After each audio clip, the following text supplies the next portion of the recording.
아멘. 할렐루야. 우리 반갑습니다. 옆 사람과 인사하실까요? 예수 안에서 사랑합니다. 예. 참 감사해요. 오늘 특별히 미리 제가 뭐 이런 주제라고 말씀은 안 드렸지만 또 어떻게 찬양이 또 기도와 또 맞는 찬양이어서 너무 은혜스럽고 감사합니다. 사자성어 중에서 육참골단이라는 말이 있어요. 말 자체는 좀 어렵지만 우리가 많이 들었던 말입니다. 살을 내주고 무엇을 취한다? 뼈를 취한다. 예. 작은 손실을 보는 대신에 큰 승리를 취한다라는 뜻이에요. 근데 사탄이 우리에게 하는 일이 꼭 이래요. 그러니까 사탄이 주는 거 덥석덥석 우리가 받아 먹으면 안 됩니다. 그게 좋은 것 같지만 우리의 뼈를 내주는 일이 되는 거예요. 처음에는 우리가 이제 신앙생활을 하지 못하게 방해를 합니다. 핍박이나 어떤 박해를 통해서 못하게 해요. 근데 우리가 그것을 딱 이겨내면요, 그때 포기하는 것이 아니라 전략을 바꿔요. 이제는 진짜 중요한 것, 핵심을 놓치게 하는 거예요. 그리고 그 외적인 것에 막 집착하게 해서 헛된 신앙생활을 하게 하는 거죠. 세상의 복이라는 살을 딱 주고요, 우리가 하나님이 아니라 세상을 바라보게 하거나 아니면 어떤 신앙의 외적인 것들, 어떤 겉모습에 계속 치중하게 하면서 우리의 이 진짜 그 뼈, 우리의 영혼을 취한다라는 겁니다. 그래서 디모데후서 3장 5절의 말씀과 같이 경건의 모양은 있으나 경건의 능력은 부인하는 자, 이런 헛된 신앙생활 하는 자로 만드는 거죠. 이에 대해서 사도 바울도 굉장히 단호하게 말했어요. 이 같은 자들에게서 내가 돌아서라, 이렇게 말을 하고 있습니다. 마찬가지로 야고보도 이 야고보서를 통해서 핵심을 놓치지 말아라, 거짓 믿음 갖지 말아라, 행함이 있는 진실한 믿음, 참된 믿음을 가지고 그렇게 우리 보고 살아라 라고 말을 하면서 이제는 마무리 단계에 와 있습니다. 그래서 지금 마무리 단계에서 기도에 대해서 말씀하고 있어요. 진짜 믿음의 기도란 이거다. 기도의 핵심인 이거다. 여러분, 이 말씀과 기도만큼 우리 기독교에서 중요한 것이 어디 있습니까? 그런데 사탄이 가장 중요한 이 말씀과 기도를 핵심이 아니라 그 주변 것들을 돌아보게 해서요, 진짜 중요한 것을 잊어버리게 하고 오히려 중요하지 않은 것을 목숨 걸게 하는 이런 미혹의 영으로 우리를 유혹한다라는 거예요. 그런데 이게 너무 잘 먹혀요. 말씀 같은 경우요, 자유주의 신학자들이 사람의 관점으로 하나님의 말씀을 해석해요. 그리고 내가 맞다, 네가 틀리다, 이렇게 계속 싸우게 만드는 거예요. 기도도 마찬가지예요. 기도의 핵심은 생각지도 못하고요, 어떤 기도의 모양, 기도의 결과, 이것만 가지고 내 기도가 맞다, 네 기도가 틀리다, 내 기도가 더 능력 있다, 네 기도는 능력이 없다, 이렇게 싸우게 만들어요. 그러다 보니까 이 정말 간단 명료한 기도가 너무 복잡 미묘한 것이 되어버렸습니다. 그래서 오늘은 정말 간단 명료한 이 기도의 핵심을 우리 본문을 통해서 한번 정확하게 짚어보려고 해요. 자, 기도의 핵심 첫 번째는 기도는 항상 해야 합니다. 자, 13절의 말씀입니다. 시작. 너희 중에 고난 당하는 자가 있느냐? 그는 기도할 것이요. 즐거워하는 자가 있느냐? 그는 찬송할지니라. 아멘. 자, 여기에서 이제 즐거워한다는 의미를 우리가 좀 정확하게 알아야 돼요. 막 기쁜 일, 행복한 일, 이런 것보다는 우리가 지금 앞에 보면은 고난 당하는 자라고 하잖아요. 그러니까 형통할 때, 고난이 없이 일이 잘 풀리고 평안할 때, 이때를 말하는 거예요. 그러니까 이 말씀을 우리가 잘못 오해하면 기도는 고난 당할 때 하고 찬송은 즐거울 때 하고 평안할 때, 형통할 때 하는 거다, 이렇게 생각할 수 있는데 그렇지 않고요. 자, 찬송을 우리가 뭐라고 하죠? 곡조 있는 기도. 자, 이렇게 따지면 어떻게 돼요? 고난 당할 때도 기도하고 잘 될 때도 기도하고, 모두 항상 기도하라는 거예요. 그러니까 항상 기도하고, 쉬지 말고 기도하고, 범사에 기도하라. 감사하라라고 나올 줄 알고 제가 기도는 이렇게 해야 된다는 거예요. 그렇지 않으면 기도의 핵심을 놓쳐요. 기도하는 일이 우리의 욕심을 채우는 어떤 수단이 되어버린다는 거예요. 이것이 바로 사탄이 진짜 원하는 겁니다. 수단이 되어라. 하나님을 움직이게 해라. 내 뜻대로 하나님이 우리에게 원하는 걸 줘야 되지 않느냐. 이렇게 해서 가짜 믿음을 갖게 하는 겁니다. 자, 기도의 핵심 두 번째입니다. 기도는 곧 무엇이다? 사랑입니다. 자, 14절의 말씀입니다. 시작. 너희 중에 병든 자가 있느냐? 그는 교회의 장로들을 청할 것이요, 그들은 주의 이름으로 기름을 바르며 그를 위하여 기도할지니라. 아멘. 자, 여기에서 병든 자라는 것은 육신의 병든 자, 영혼이 병든 자 다 포함한 겁니다. 이런 병의 고난을 당할 때에 교회 장로들에게 집으로 와달라 꼭 청하라는 것이죠. 그리고 그 청함을 받은 장로들은 당연히 가야 되고요, 또 찾아가서 기름을 또 발라주고 기도를 해줘라. 이런 모습이 교회에서 이루어져야 한다는 겁니다. 자, 여기서 장로라는 것은 오늘날의 장로님을 말하는 게 아니고요, 이때 당시에 어떤 신앙의 그 오랜 세월 동안에 존경받는 어른과 또 오늘날의 이 목회자와 같이 교회의 지도자를 다 포함한 뜻입니다. 그래서 성도를 양육할 때 가장 우선순위가 뭐냐면 바로 이 병든 자를 돌보는 거예요. 육신의 병든 자뿐만이 아니고 영혼의 병든 자까지 합친 거니까요. 그래서 어떤 영적으로도 흔들리고 이런 분들을 우리가 그냥 지나치면 안 돼요. 병들고 육체적으로 병들고 영적으로 흔들리는 이런 분들을 우리가 관심을 갖고 그들을 위해서 권면하고 기도하는 이런 모든 일들이 교회를 이뤄가는 데 우선순위가 되어야 한다는 겁니다. 자, 해도 되고 안 해도 되는 것이 아니에요. 가장 시급하게 해야 될 일이에요. 자, 그래서 병든 자는 성도들에게 기도를 부탁해야 하는 것이고요, 그 기도 부탁에 성도들은 절대 외면하지 않고 찾아가서 주의 이름으로 기름을 바르고 기도해야 되는데, 이것을 우리가 흔히 말하는 신방이에요. 이게 신방의 본래 모습이에요. 자, 그러니까 신방은 누구를 막 귀찮게 하는 게 아니고요, 서로 돌봐주고 사랑을 나누는 일이 신방인 거예요.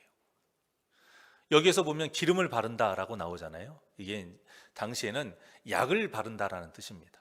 그러니까 성경에 보면 다친 사람에게 기름을 바른다는 표현이 좀 나와요.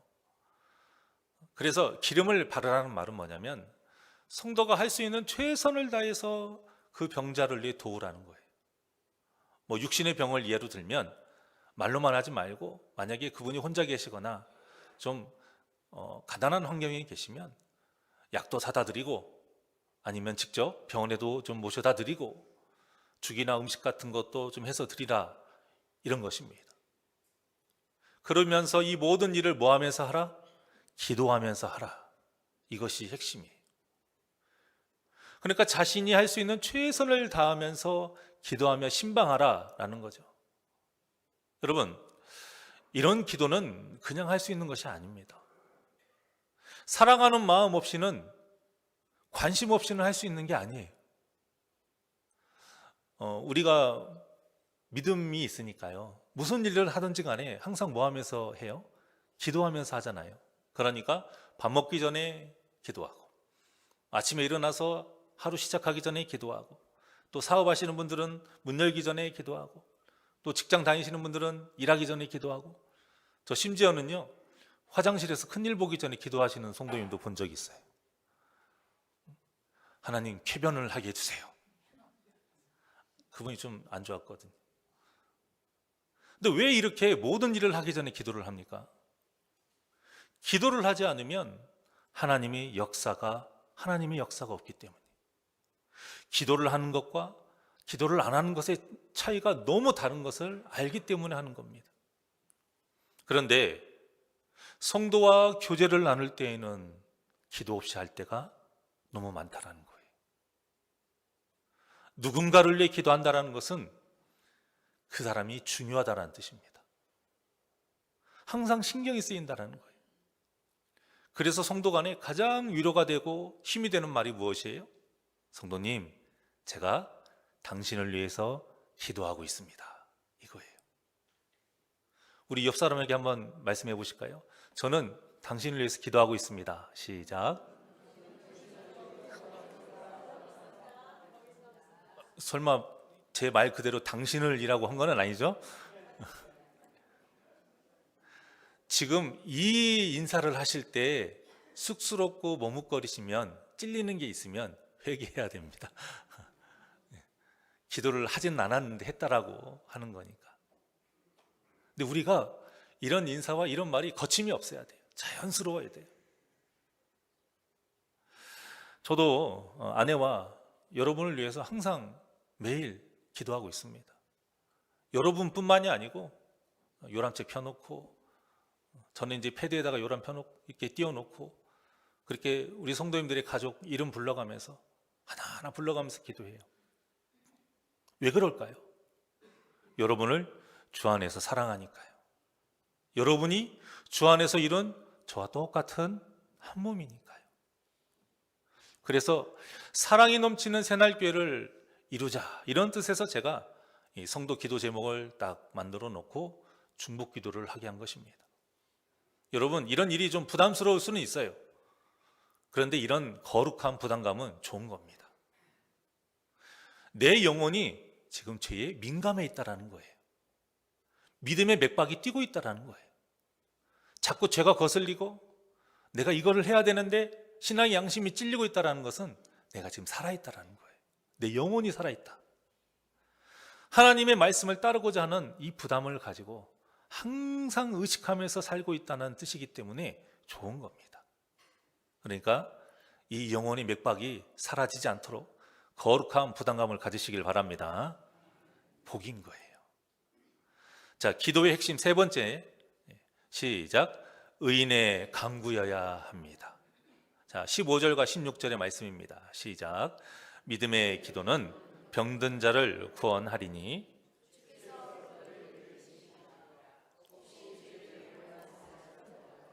사하심을 받으리라. 그러므로 너희 죄를 서로 고백하며 병이 낫기를 위하여 서로 기도하라. 의인의 간구는 역사하는 힘이 큼이니라. 아멘.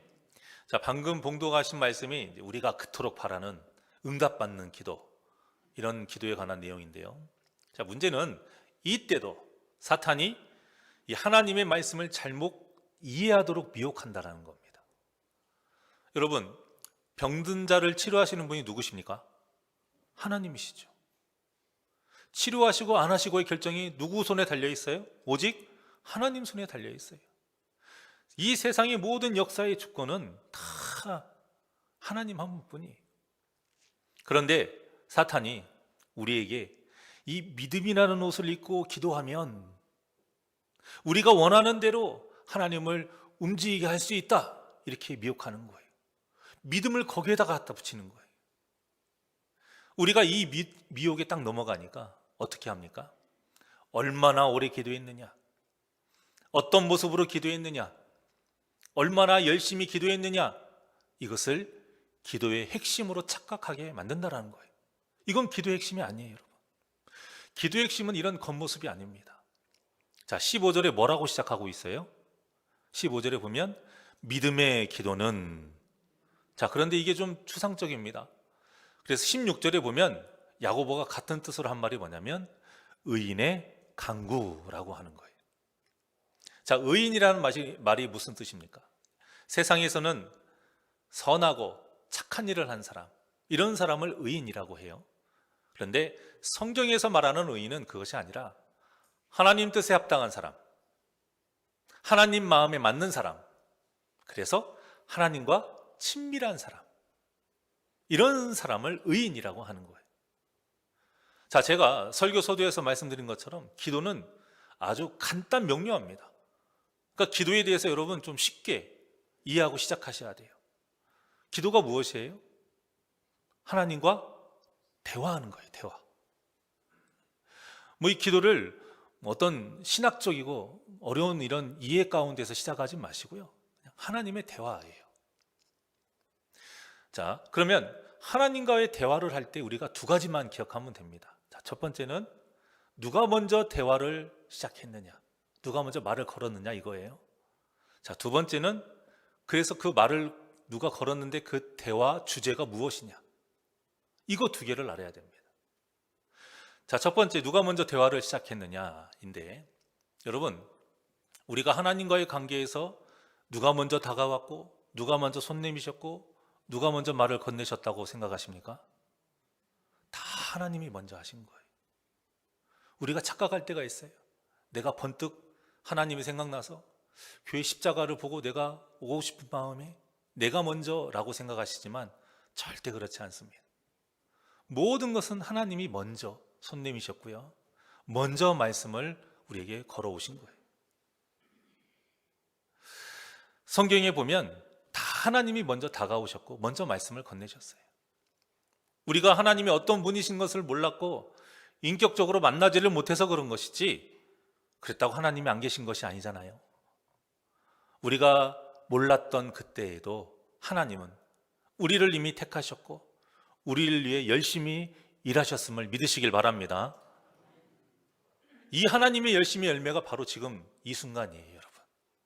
하나님께서 그렇게 열심히 우리를 위해서 일하신 그 열매가 지금 우리가 이렇게 한자리에 모여서 예배하는 이 순간인 거예요. 그래서 기도는 내 이야기를 하는 것이 먼저가 되면 안 돼요. 하나님이 나에게 하신 그 말씀을 먼저 내가 무슨 말씀을 하시는지를 알아듣는 것이 먼저인 겁니다. 이것이 바로 하나님과 대화에서 기억해야 할 두 번째 대화의 주제인 거예요. 여러분, 친구하고 단둘이 대화를 한다고 가정을 해보시게요. 지금 친구가 저에게 먼저 말을 해요. 야, 내가 몸이 아파. 좀 이런 문제가 있는 것 같아. 이렇게 이야기를 저에게 했어요. 그러면 제가 무슨 말을 해야 될까요? 그 아픈 친구의 몸을 걱정하고 그러면 병원에 가야 되지 않겠느냐, 이런 이야기를 해야 되잖아요. 그런데 친구가 나 몸이 아파 그러는데 제가 야, 내 아들이 이번에 서울대학교 붙었어, 이러면 됩니까? 대화에서 중요한 것은요, 서로 주제에서 벗어나지 않고 계속 주거니 받거니 하면서 이어가는 것이 중요한 거예요. 서로 공감해주고 서로 이해해주고 받아주는 거. 그런데 전라도 말로요, 계속 어문 얘기하면 돼요? 계속 어문 얘기하면 대화가 됩니까? 안 된다라는 거예요. 그것도 계속 자기 이야기만 하면 그 사람 누가 이야기하려고 하겠어요?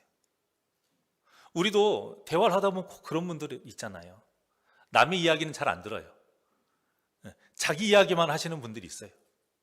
저도 그런 분들 신방을 많이 해보니까 옛날부터 하면은 신방을 가면 그런 분들이 있어요.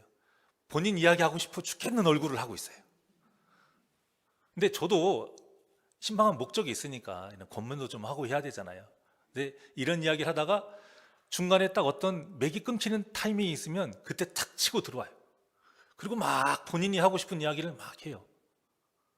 그럼 결국 저는 1시간, 1시간 반 동안 계속 그래요, 잘하셨네요, 어때요? 그러고 와요. 근데 그런 분들 되면 다음에 그분과 대화를 하려고 안 하려고 하잖아요. 그래서 피하시는 분들도 저는 많이 봤어요. 이거 붙잡히면 1시간짜리예요 2시간짜리예요 대화라는 게 서로 이야기를 하고 3시간, 5시간 하는 건 재밌고 좋아요. 그런데 일방적인 것은 누가 듣고 싶어라 하겠습니까? 하나님과의 대화도 마찬가지라는 겁니다. 우리의 기도가 응답받지 못하는 가장 큰 이유는 먼저 하나님께서 우리에게 손을 내미셨고요, 먼저 하나님께서 하시고자 하는 말씀이 있는데 그 하나님과의 주제를 우리가 몰라요. 그리고 하나님 말씀을 들으려고는 하지 않고 맨 내 이야기만 하려고 하니까 이게 됩니까? 안 되는 거죠. 그냥 계속 내가 원하는 것만 달라고 해요. 그냥 기도를 그러니까 계속 떼쓰는 기도만 하는 겁니다. 감사의 기도, 참회의 기도, 어떤 그런 고백의 기도 이런 건 하나도 없고요. 계속 해줘요, 해줘요. 언제 해줄 거예요? 왜 아직도 안 해줘요? 이런 것만 하는 거죠.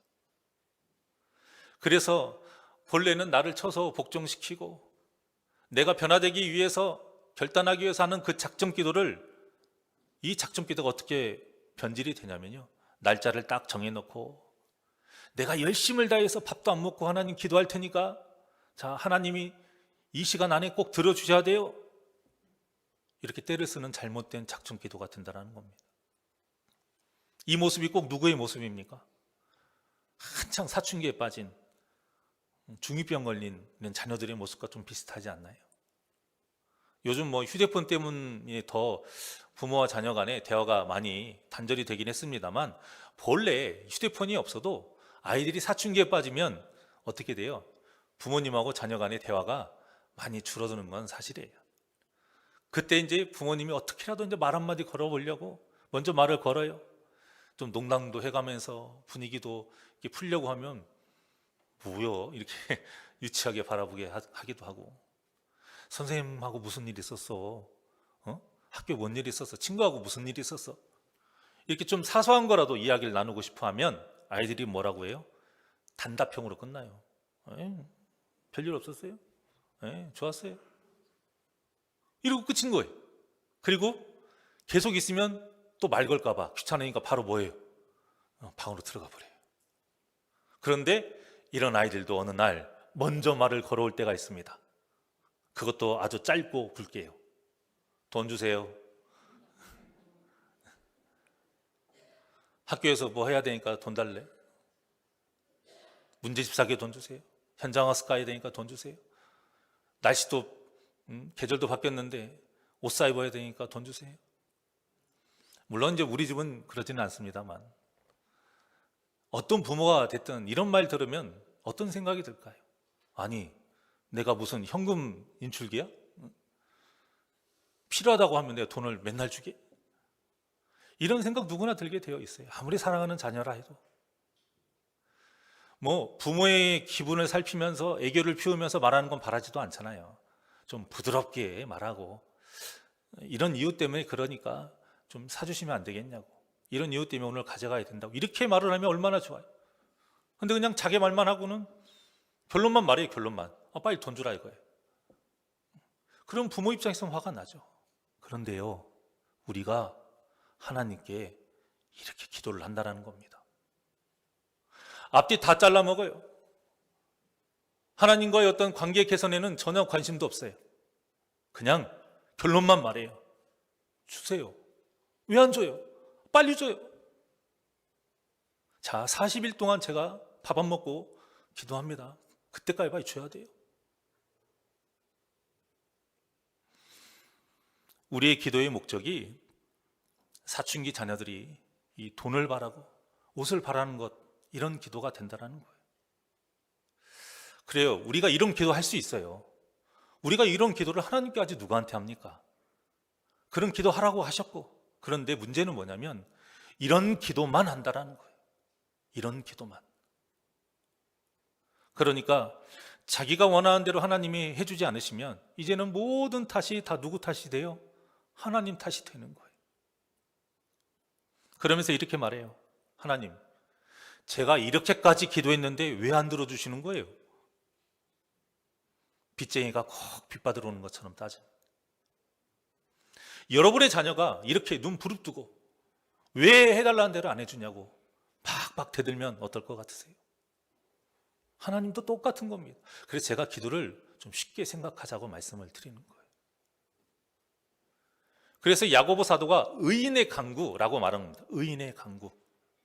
하나님의 뜻을 알고 그 뜻대로 사는 사람이 의인이잖아요. 하나님이 무엇을 원하는지 알고 하나님이 나한테 지금 무엇을 바라는지 아는 사람인 거예요. 그러니까 기도를 해도 의인의 간구는 어떤 기도가 되는 거예요? 하나님이 듣고 싶은 기도를 하는 거예요. 그런데 하나님은 우리에게 그냥 말씀하지 않으시고 항상 언약의 형태로 말씀하시잖아요. 내가 약속할게. 네가 내 마음에 맞게 하면 내가 이걸 준비해 줄게. 항상 그렇게 말씀하세요. 그러니까 하나님이 원하시는 기도를 하면 응답을 받을 수밖에 없는 약속을 하셨으니까. 그래서 신실하신 하나님이라고 하는 겁니다. 그러니까 우리의 기도의 모습이 중요한 것이 아니고요, 기도의 핵심, 바로 하나님의 뜻에 맞게 기도에서 응답받을 수밖에 없는 기도를 하는 것이 중요한 것입니다. 그래서 예수님도 기도에 대해서 그렇게 산상수훈해서 길게 가르치시고는 한마디로 딱 정의를 내려놓으시잖아요. 마태복음 6장 33절의 말씀입니다. 시작.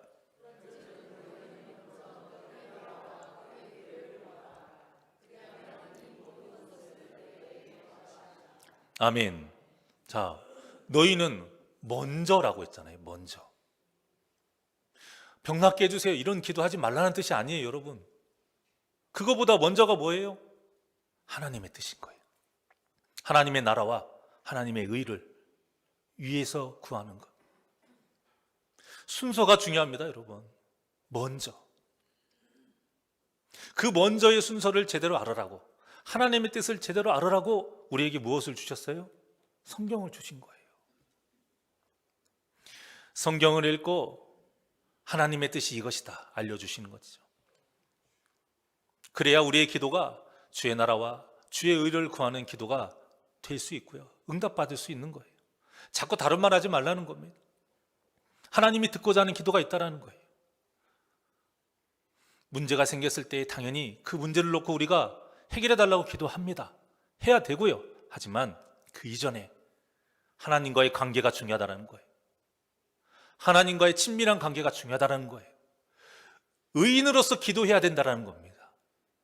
그러면 물어야 돼요. 기도의 내용이 중요한 게 아니고 기도하는 내가 지금 하나님과의 관계가 친밀한 의인인가? 그래서 하나님께서 우리에게 바라시는 게 그거예요. 먼저 해결해야 될 게 있다. 해결해야 될 것, 바로 죄의 문제인 겁니다. 죄의 문제. 의인이라는 말도 사실은 우리가 죄를 지은 그 악인이라는 말 때문에 나온 거 아닙니까? 그런데 사탄이 자꾸 핵심이 이거 아니다, 다른 거로 자꾸 말을 하는 거예요. 응답받는 게 핵심이야, 해결받아야 핵심이지. 그래서 죄의 문제를 잊어버리게 하는 거예요. 무엇보다 이 죄의 문제가 해결이 돼야 되는데 그것이 중요한 게 아니고 내가 원하는 것, 병이 치료되고 잘 살아야 되는 것, 이게 먼저 아니냐고 우리를 미혹하는데 너무 잘 넘어가요. 그래서 우리는 기도할 때에 항상 처음에 어떤 기도를 해요? 물론 하나님 영광 나타내는 기도를 하면서 그 다음 하는 게 회개 기도인 겁니다, 여러분. 제사를 드릴 때에도 가기 전에 정결탕을 먼저 드렸다 가요. 제사의 순서도 속죄제를 먼저 드린 다음에 번제를 드려요. 죄의 문제를 먼저 해결해라, 이겁니다. 그래서 여러분들 교회 오셔서 기도하실 때에도 다른 어떤 기도보다 무슨 기도를 해야 될까요? 회개 기도를 해야 되는 거예요. 그 회개 기도를 한 후에 하나님과의 예배를 하는 겁니다. 그게 여러분들의 옷을 정결하게 입는 것보다 내 마음을 정결하게 하는 것이 먼저인 거예요. 그러다 보니까 기도의 핵심이 아닌 계속 외적인 것에 더 목을 매게 되는 일이 벌어져요. 그 외적인 것이 뭐냐? 기도의 모습이에요. 기도 종류가 많잖아요. 묵상기도, 중복기도, 통성기도, 작정기도, 안수기도, 굉장히 많아요. 물론 잘못된 기도는 하면 안 됩니다. 하지만 그 외에 기도의 모습으로 서로 내 기도가 맞다, 네 기도가 틀렸다 이렇게 싸우는 것은 다 사탄의 계략인 것을 꼭 기억하시길 바랍니다.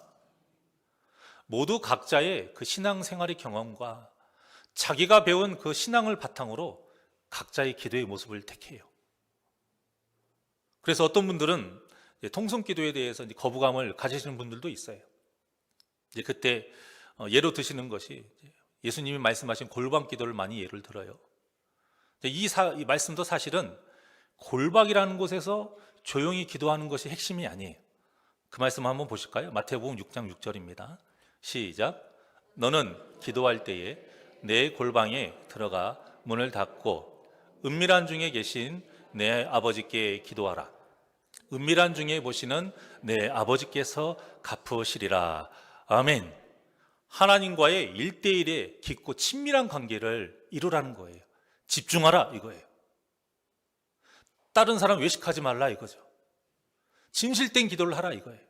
그래서 어느 누구도 끼어들지 못하도록 하라는 거지. 이게 핵심인 거지. 조용히 기도하라 그 뜻이 아닌 거예요. 자, 2앞절에서 하신 말씀이 뭐냐면 사람에게 보이는 겉으로만 하는 거룩한 척해 보이는 외식적인 기도하지 말아라 라고 말씀하셨고요. 또 그 앞절에는 또 무슨 말을 했냐면 구제할 때에 은밀히 하라 이 말씀이 나온 거예요. 지금 이 말씀들이 계속 이어서 나온 거예요. 구제할 때에 은밀히 하라 라고 하시고 마지막에 뭐라고 했냐면 오늘 방금 전에 읽으셨던 이 6절의 마지막 것처럼 은밀한 중에 보시는 내 아버지께서 갚으시리라. 똑같은 말씀을 하신 거예요. 이게 지금 크게 하고 조용히 하고의 핵심이 아니에요. 진실된 모습을 말씀하는 거예요. 구제도 진실되게, 기도도 진실되게. 그러면 반드시 하나님께서 갚아주신다 이거예요. 남들 몰라도 상관없다 이겁니다.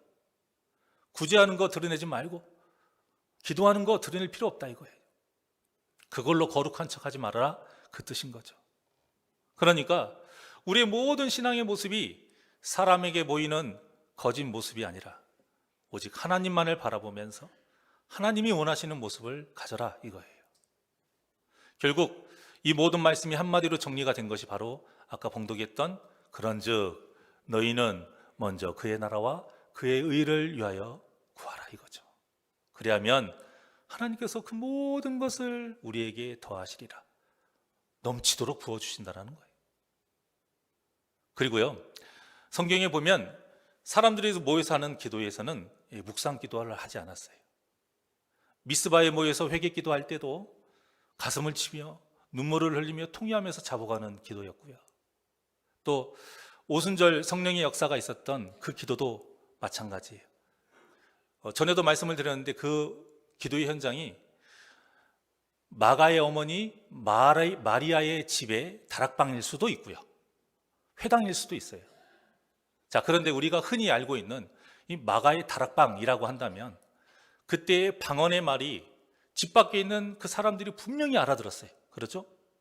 저 사람들이 어떻게 우리나라의 말을 할 수가 있지? 우리 방언의 말을 할 수가 있지?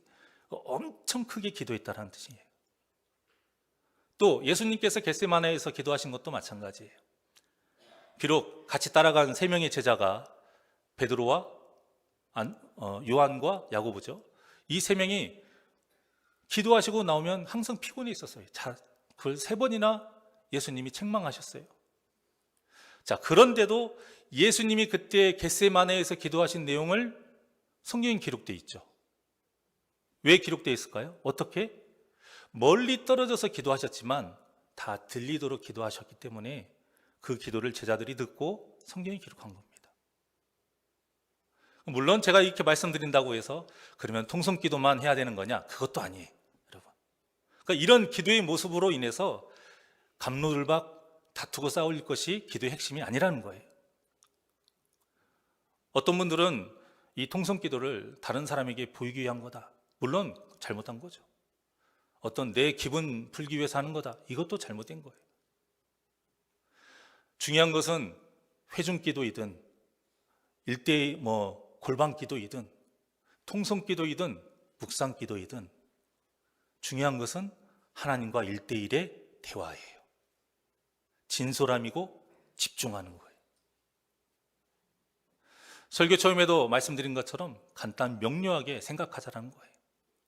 우리가 정말 마음이 통할 때요, 어떤 때는 서로 많은 말을 하기도 하지만 어떤 때는 아무 말도 안 해요. 그래도 그 시간이 얼마나 좋습니까? 심지어는 옆에 없어도 생각하는 것만으로도 힘이 되는 그런 존재가 있잖아요. 하나님이 그런 존재인 거예요. 기도할 때 하나님 저 지켜보고 계시죠? 그냥 은연중에 갑자기 하나님의 은혜가 너무 감사할 때가 있어요. 여기가 찌릿찌릿할 때가. 하나님 너무 감사해요. 이것도 기도 아닙니까? 꼭 어디 가서 무릎 꿇고 하는 것만 기도가 아닌 거예요.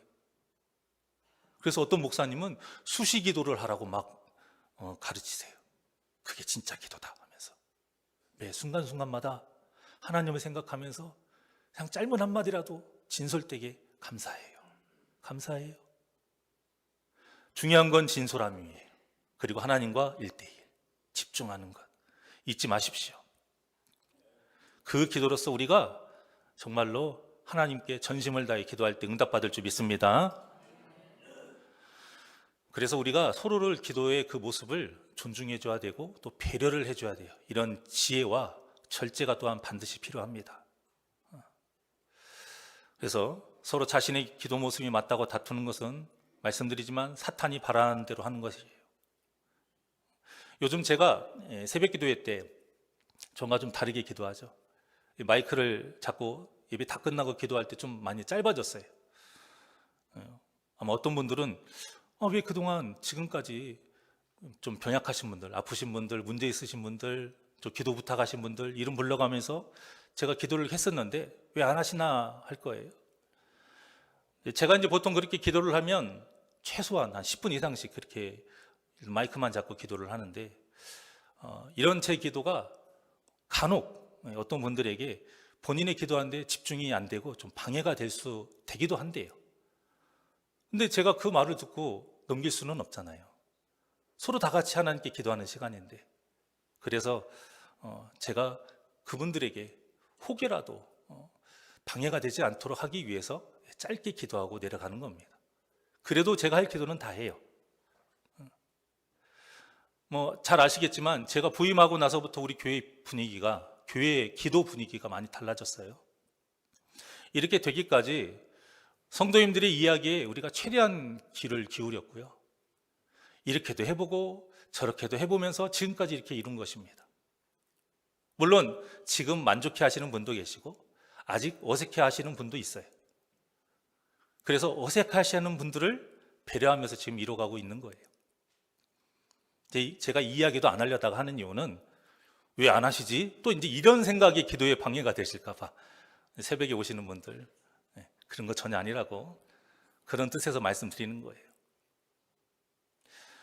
그래서 저는 이제 이 아이패드에 요람이 있으니까 이걸 넘기면서 기도하니까 앞에서 아마 번쩍번쩍 할 겁니다. 제가 지금 말씀드리고 싶은 거는 뭐냐면 또 오늘의 본문 말씀도 그거예요. 기도의 핵심이 아닌 다른 것에 목매달지 말자.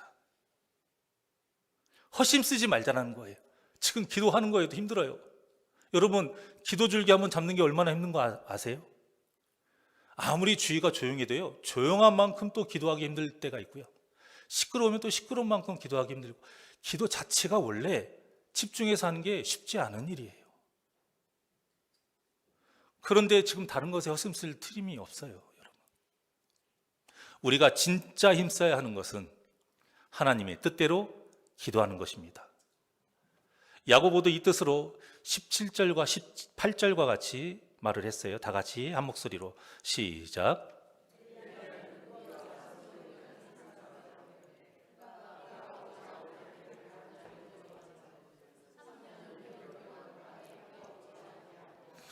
다시 기도하니 하늘이 비를 주고 땅이 열매를 맺었느니라.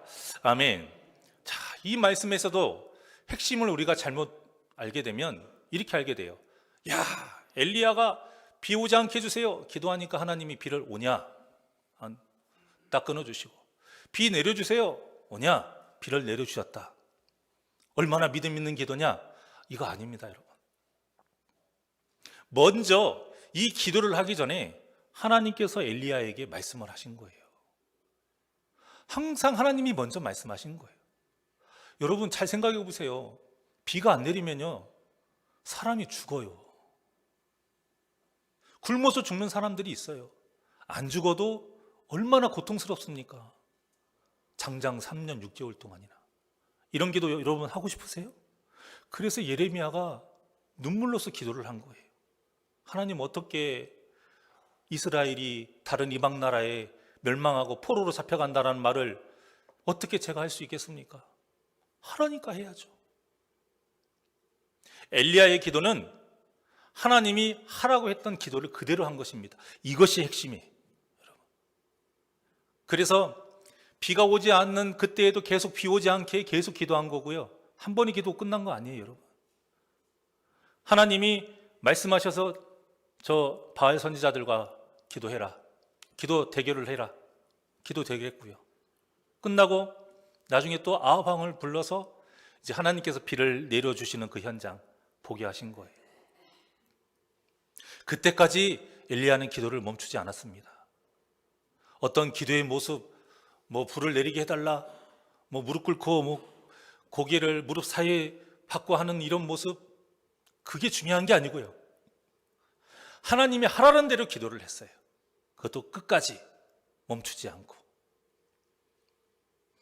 그래서 엘리야가 우리와 성정이 같은 사람이다 라고 야고보가 말한 거예요. 이게 무슨 뜻이냐면 엘리야가 대단해서 하나님이 기도 들어주셨다, 이게 아니에요. 선지자라서가 아니고 엘리야도 똑같이 우리와 실수를 하고요, 똑같이 죄를 짓는 사람이라 이거예요. 그런데 하나님의 말씀대로 기도를 했기 때문에 하나님이 해주신 것이지, 엘리야가 대단해서 하나님이 움직인 것이 아니다 이거예요. 물론 이 말을 바꿔 말하면 우리도 엘리야와 같은 기도를 할 수 있다는 겁니다. 물론 결과는 달라요. 왜냐? 그 결과는 오직 누구의 영역이시니까? 하나님의 영역이시니까. 그래서 종합해 보면 기도의 핵심이 무엇이다? 세상의 복을 바라면서 기도를 수단이 되게 하지 말라. 그것이 바로 사탄의 계략이다. 이것을 우리가 분명히 알고요. 기도를 항상 하는데 하나님의 뜻대로 사랑으로 진실되게 항상 쉬지 않고 기도하는 것, 이것이 기도의 핵심이에요. 또 하나님이 원하시는 그 주제로 대화를 나누면서 하나님과 더 친밀해지는 것, 이것이 또 기도의 핵심입니다. 그러면 하나님께서 약속하신 대로 우리에게 역사하시고 또 우리에게 진짜 필요한 것들을 넘치도록 부어주심을 믿으시기를 바랍니다. 우리가 이 하나님의 은혜로 살잖아요. 그러니 사탄에게 미혹돼서 헛된 것에 힘 빼지 마시고요, 핵심이 아닌 것에 휘둘리지 마시고요, 오직 하나님의 뜻대로 진실되게 기도하시기를 원합니다. 그 기도를 통해 더욱 하나님과 친밀해지고 응답의 역사를 경험하는 귀하고 복된 성도님들이 되시기를 주님의 이름으로 간절히 축원합니다. 주만 바라볼지라 찬양하시겠습니다.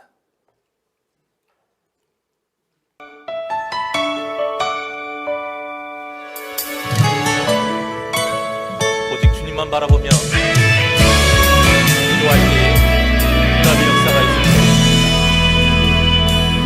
하나님의 사랑을 사모하는 자, 하나님의 영원을 바라보는 자, 너의 모든 것 창조하신 우리 주님이 너를 얼마나 사랑하시는지, 하나님께 찬양과 경배하는 자, 하나님의 선하심을 닮아가는 자, 너의 모든 것 창조하신 우리 주님이 너를 자녀 삼으셨네. 하나님 사랑의 눈으로, 하나님 사랑의 눈으로 너를 어느 때나 바라보시고, 하나님 인자귀로서 언제나 나에게 기울이시리. 어둠에 밝은 빛을 비춰주시고 너의 작은 시름에도 응답하시니, 너는 어느 곳에 있든지 주를 향하고 주만 바라볼지라.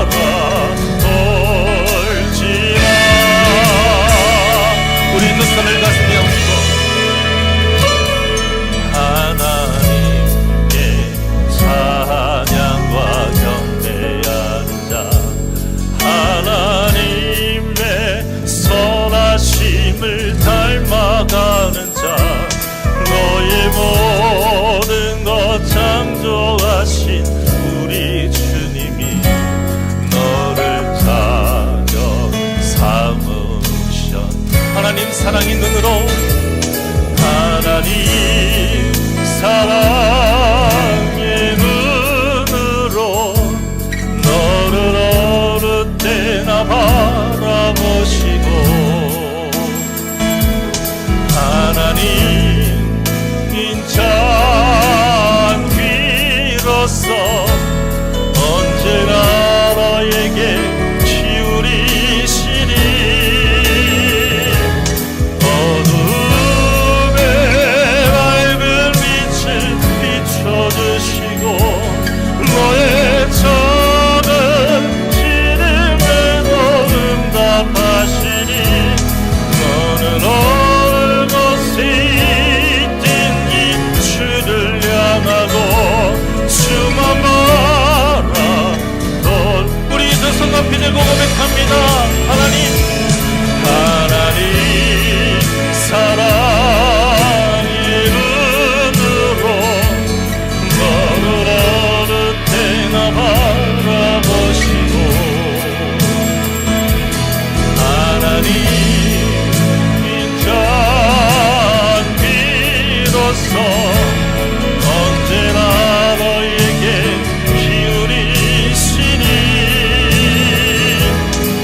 어두움의 밝은 빛을 비춰주시고 너의 작은 시름에도 응답하시니, 너는 어느 곳에 있든지 주를 향하고 주만 바라볼지라.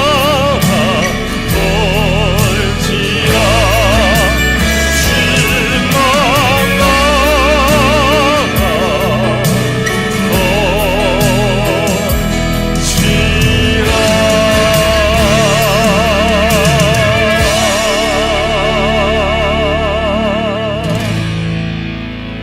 언제나 우리의 신음과 고통의 소리와 기도를 들어주시고 응답하시는 하나님,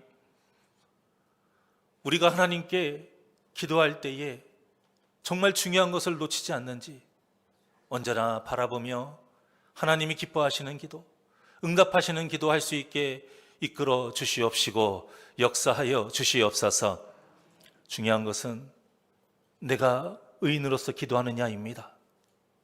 그래서 내가 하나님이 무엇을 원하시는지 그 뜻을 알고 있는지, 먼저 하나님이 나에게 무슨 말씀을 하시는지 알아야 하는 것이고, 내가 알기에 그 말씀에 따라 이 세상에서 살아가면서 하나님을 기쁘시게 하고, 또 그 하나님의 나라와 의를 위해서 간구할 때에 주님께서 우리의 필요를 다 아시기에 하나님의 때에 하나님의 방법으로 응답해 주실 줄 믿습니다. 우리가 이 믿음으로 더 하나님께서 기뻐하시는 기도의 핵심을 바로 알고 진실되게 오직 주님께만 집중하는 진실된 은혜로운 기도, 이 기도 가운데 응답받는 저와 우리 모든 성도님들 되게 하여 주시옵소서. 그래서 이 야고보 사도가 말한 것처럼 항상 기도하고 사랑으로 기도하고 또 하나님의 뜻에 합당한 기도를 통해 주님과 더욱더 친밀해지는 역사 있게 하여 주시옵소서. 감사함이 예수님의 이름으로 기도하옵나이다. 아멘. 찬송가 365장 힘차게 박수